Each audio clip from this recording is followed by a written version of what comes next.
Жеңишбек Шамурзаев 3 жылдан бери балдар үйүнө убактылуу жайгаштырган эгиз кыздарын таппай бушайман. 7 баланын атасы Жубайы менен Ош областынын Өзгөн районунан Бишкекке мындан 7 жыл мурда көчүп келген. Үй бүлөнүн жашоо шарты оорлоп, ал 2014-жылы Россияга иштеген кетип, ал эми Жубайы эресеге жеткен уул кыздар менен шаарда калган. Эгиз кыздарын жашоосу жакшырганча атене балдар үйүнө таштап койгон. Энеси мал менен кыздардан кабар алып турчу. Арадан 1 жыл өтүп, кыздарды алып кетейин деп келсе, балдар үйүнүн кызматкерлери эгиздерди башка үй бүлө асырап алды деп көрсөтпөй койгон. Жеңишбек Шамурзаев кыздарын акыркы жолу Россияга кетип жатканда көргөн. Ал убакта эгиздер 2 жашта болсо, учурда 5ке чыгып калды. Bu tilik nayna aradan arjak getip tilik boğundayın dep жүрөт. Мен ошо gelin көргөзүң дедим. Таап берип ким алсам айтпайм, дебем, жок андай нерсе дедим. Хотя көзүн көргөнчү дедим, тирүү ошо алган адам менен сөйлөшөйүн дедим. Биз көргөзбөйбүз, жок алып кетти, опизди чечет деп койду. Аны опизди Ленинский райондук сотко берген экен. Сотко өздөрүнчө чечим чыгарып, токтон чыгарып, энелик укуктан ажыраткан экен. Макул мейли багалбады, карабай калды. Мен деген тирүү адам кандай мен жок деген макулдук бериш керек да. Шамурзаев Жеңишбек кел мына ушундай улдук, биз кандай дейсиң, кандай карайсың, тууган уруң барбы, бирөө жарың барбы десем, мен айтам, бар же жок дейм мен. Менин макулдугум жок, кандай булар бирөөгө берип берет. Даже мени үйлөндүрүп Россияга башка семья мен жашатып коюп.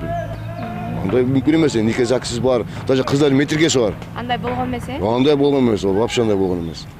Жеңишбек Шамурзаев 2015-жылдан бери кыздарын издеп кайрылбаган жери калган эмес. Учурда болгон каражатын адвокаттарга гана жумшап жатканын айтат. 3 жылдын аралыгында ал 3 юрист алмаштырып, алардын бирине ири суммадагы акчасын да алдаттырган. Ага жеткен айрым маалыматтар боюнча эгиздердин бирөө чет элдиктерге асыроого берилген. Бирок кызды ким алганы жана учурда ал кайда экени белгисиз. Экинчиси болсо Бишкекте. Бирок Ленин райондук социалдык өнүктүрүү башкармалыгы Жеңишбек Шамурзаевдин айткандарын четке кагууда. Алар кыздар эгиз эмес болгон дешүүдө. Бири өзүнүн кызы болсо, экинчиси небереси. Алар ымыркай кезинде эле Бишкек шаарынын Ленин районундагы Боорукерлик борборуна келип түшкөн. Кыздар 2 жыл бою балдар үйүндө багылып, 2016-жылы фостердик үй бүлөгө берилген. Ал мекеменин жетекчилиги алардын ата-энеси кайрылып келбей койгондон кийин кыздарды башкалардын асыроосуна берип коюшканын айтышууда. Башында балдар үйүнө барып жүрүштү, андан кийин барбай да калышты алар. Алар барбай калышты. Андан кийин биз комиссияга кайра чакырдык, кайра бөлүмгө чакырып сүйлөшүп аттык, балдарды үй бүлөгө чыгарыш керек болчу. Ошондо да биз азыр биздин шартыбыз жок, балдарды бага турган жумушубуз жок деген шылтоо менен балдар үй бүлөгө чыгарылып келбей келди да. Ошондо айла жок, документтери даярдап анан сотко кайрылганбыз. Энелик укуктан ажыратуучу. Ошо кезде атасы жөнүндө жана айтып аткан, мен эгиз кызым деп аткан атасы жөнүндө деле кеп да болгон жок. Ал биз менен катышпайт, тыштап кеткен деген шылтоолор айтылчу да.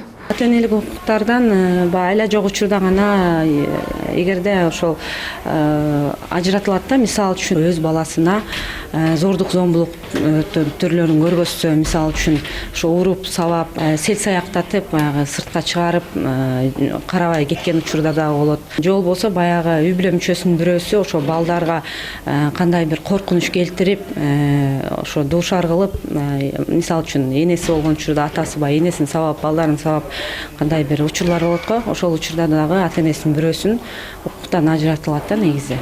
Шамурзаевтердин үй бүлөсү сот алардын макулдугу жок ата-энелик укуктан ажыратып, эгиздерди 2 башка жакка асыроого берип койгонуна нааразы. Бул боюнча алар жогорку кеңешке кайрылып, учурда маселе депутаттардын көзөмөлүнө алынды. Аз камсыз болгон үй бүлөлөргө өкмөттүн токтомунун негизинде социалдык коштоо болуш керек. Алда болгон эмес, социалдык кызматта көрсөтүлгөн эмес, үй жай куруп бербесе мамлекет, же болбосо жер бөлүп бербесе, жөлөк пул бербесе, ата-энесине жумуш менен камсыз кылып бере албасак, анда көп балалуу үй бүлөлөрдүн балдарын алып эле ушу зордоп алып туруп, эч кандай отказный жок, аны сатып же болбосо берип койгон, бул вообще мыйзам бузууга жатат. Бул каттарды мен башкы прокуратурага жиберем. Статистикалык маалыматка ылайык, соңку 9 айда 122 жаран ата-энелик укуктарынан ажыратылган. Алардын айрымдары өз балдарына кайдыгер кылып, оор жумушка мажбурласа, кээ бири ичкиликке берилип, балдары кароосуз калган. Кайыр Жайлообекова, Асхат Ибраимов, НТС.